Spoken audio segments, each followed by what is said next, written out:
महादेव जी जब देने में आते हैं तो इतना कुछ दे जाते हैं कि संभाले नहीं समझे। संभाले ना संभालने का मतलब यह है कि हम लोग गलत कार्य में उस धन को यूज करना शुरू कर देते हैं, इस्तेमाल करते हैं, गलत लत लग जाती है। उसका अर्थ ये है, संभाले ना संभले का अर्थ ये है कि हमारा जो धर्म कर्म के राह से धन जो है व्यर्थ के कामों में लग जाता है।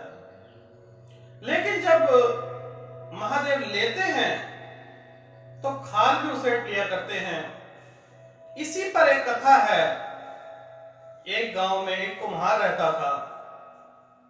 दिन भर वो बर्तन बना के बेचा करता था और उसी बर्तन बेचने से उसके घर का खर्च चला करता था। वो भक्त महादेव का बहुत बड़ा पुजारी था। उसका घर बहुत अच्छे से चल रहा था, लेकिन उसमें अहंकार बढ़ता गया कि जो कुछ मैं कमाता हूं वो मैं खुद कमा रहा हूं। मैं चाहूं तो कमाना बंद कर दूं तब भी मुझे धन मिलता रहेगा। महादेव जी ने उसकी परीक्षा लेनी चाहिए। एक बार की बात है, एक मुनिवर वहां से गुजर रहे थे तो मुनिवर से उसने कहा कि हे मुनिवर, मेरा हाथ देख के बताइए मैं धनवान कैसे रहूंगा और कब गरीब बनूंगा। मुनिवर ने कहा कि तेरा जल्द ही पतन हो जाएगा। ये बात सुनते ही उस कुम्हार को बहुत गुस्सा आया और उस ब्राह्मण को उसने गाली गलौज करके भगा दिया। थोड़े दिन उपरांत उसकी भैंस मर गई। बीवी उसकी जो है पैरालाइज हो गया। भगवान जब देते हैं तो छप्पड़ फाड़ के देते हैं। अब वो बहुत दुखी रहने लग गया, बहुत परेशान रहने लग गया। कुछ दिन पश्चात लगभग 3-4 साल बाद भिखारी जैसी उसकी हालत हो गई। तभी वही ब्राह्मण वापस आए। उनको देखकर उनके चरणों में लेट गया और कहने लगा, हे महाराज, मेरी गलती को क्षमा कर दीजिए। आपने सत्य कहा था, लेकिन मैंने आपका अनादर किया। इतना सुनते ही ब्राह्मण देव पिघल गए और कहने लगे कि तू 16 सोमवार का व्रत रख और तेरा महादेव जी कल्याण करेंगे। 16 सोमवार के बाद में तुझे जो है 5 ब्राह्मण को भोजन कराना है।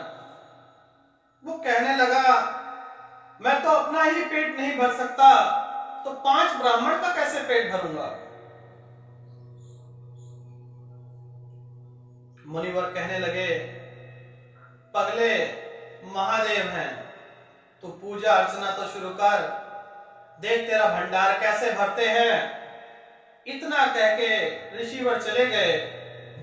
पहले सोमवार पड़ा, धीरे धीरे करके उसकी आमदनी भी होने लगी और जो पैरालाइज उसकी पत्नी को हुआ था वो भी ठीक होने लग गया। और फिर से उसके बर्तन जो वो कुम्हार बनाता था उसकी डिमांड बढ़ने लगी, उसकी खपत ज्यादा होने लगी और देखते ही देखते 16 सोमवार के बीच में उसके पास ढेर सारा धन अर्जित हो गया। उसने 16 सोमवार व्रत किया, उसके उपरांत 5 ब्राह्मणों को भोजन कराया। तो इस कथा से हमें क्या ज्ञात हुआ कि जो कुछ है हमारे पास वो सब महादेव की कृपा से है। मनुष्य अपने पे घमंड ना करे कि ये मेरा, ये तेरा, ये तेरा, ये मेरा। तेरा मेरा कुछ नहीं होता, ये सब महादेव का होता है। जो महादेव की भक्ति में लग जाएगा उसका ये लोग तो पार हो ही जाएगा, पर लोग तो मेरे महादेव ऐसे ही सुधार देंगे। अभी तक आप लोगों ने स्वर्ग लोक और नरक लोक देखा होगा, लेकिन मेरे महादेव का लोक अभी तक नहीं देखा। जानते हैं उस लोक में कौन जाते हैं? जो महादेव के परम भक्त होते हैं, वो लोग इसी लोक में हैं। जिंदे रहते आप लोगों को शिवलोक की प्राप्ति होगी अगर आप लोग दया निष्ठावान रहेंगे, लोगों की मदद करेंगे, भेदभाव छोड़िए, प्रेम की गंगा बहाइए। यही है महादेव। हर कण कण में, जन जन में है भगवान। मानो तो भगवान, नहीं तो पत्थर है।